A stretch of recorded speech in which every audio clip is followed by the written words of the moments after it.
Что касается тех проблем, которые возникли вокруг поставки продовольственных товаров, я могу сказать однозначно, даже если мы найдем на рынке товары, овощи, фрукты и те продукты, которые были запрещены к ввозу, а мы их найдем на рынке, они будут на сегодняшний день, по сравнению со вчерашним, на 15-20% дороже.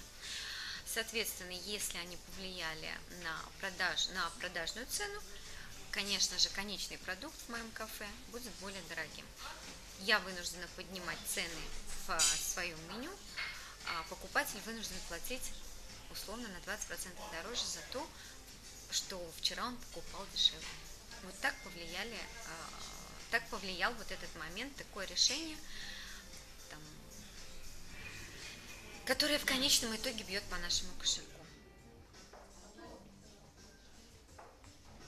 Если уж говорить о сельском хозяйстве, собственном производстве, наверное, об этом нужно было думать много-много раньше, а не тогда, когда происходит какая-то беда, непредвиденная, да, ситуация. Вот мне, допустим, 43 года, и за свои годы я по талонам покупала продовольствие, имею опыт, да, личный опыт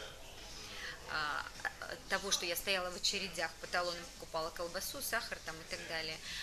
Имею опыт, империенс того, что я прожила кризисные годы 90-х годов, когда доллар резко превратился для нас в такую сумму, что все то, что пытались вкладывать тогда бизнесмены, тоже много потеряли и много рухнуло жизней на этом фоне. Ну и на сегодняшний день опять как бы такая же ситуация возникает для меня. Просто не хотелось бы, хочется просто спокойно работать для того, чтобы можно было что-то откладывать, спокойно развивать как-то, спокойно реагировать на взаимодействие с другими бизнесменами. То есть хочется просто нормальной жизни при условии, что ты пашешь,